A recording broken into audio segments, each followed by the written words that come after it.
自己紹介お願いします。はい、本日の自己紹介をさせていただきどうもありがとうございます。はじめまして。私の名前はユダ・アディ・サプトラと申します。ユダと呼ばれています。年齢は18歳です。インドネシアの中部ジャワのスラケン市に住んでいます。私の家族は4人います。両親と兄と私です。趣味はサッカーをすることです。日本へ行く目的は日本で働きたくて、日本人の働き方を学びたくて、そして家族の経済を手伝うためにお金を稼ぎたいです。一生懸命頑張りたいと思いますので、よろしくお願いします。こちらこそよろしくお願いします。ユダさんですね。はい、そうです。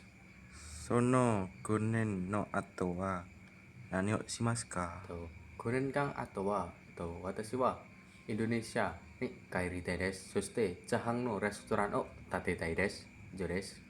はい。日本のことを知っていますかはい、知っています。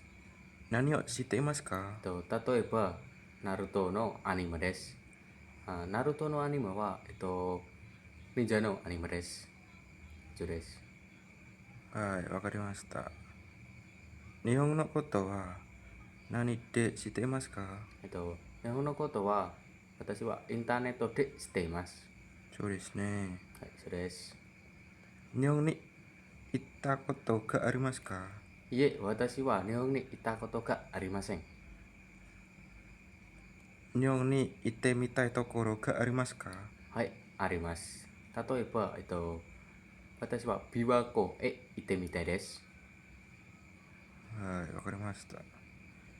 日本人の友達がいますかいえ、日本人の友達がいません。はい。あなたの人生の中で一番楽しいことはありますか一番楽しいのは、日本語の試験を合格することです。はい、以上です。はい、わかりました。あなたの人生の中で一番大変なことはありますかはい、あります。一番大変のは、祖父が亡くなった時、それは大変です。そうですね。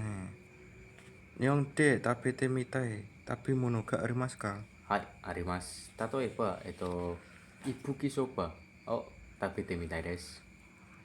はい。日本で働くとき心配なことがありますかはい、あります。私は、漢字があまりわかりませんから、ちょっと心配です。でも、毎日漢字をもっと覚えます。あなたは日本に行くとき両親の、もう一度はい、すいません。あなたは日本に行くときあなたの両親はどうですか両親はもう賛成しました。大丈夫です。はい、わかりました。なぜ日本で働きたいですか私は、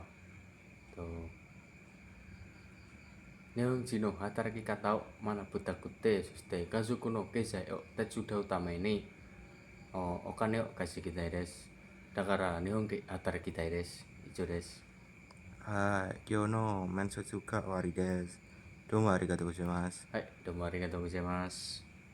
よろしくお願いします。失礼します。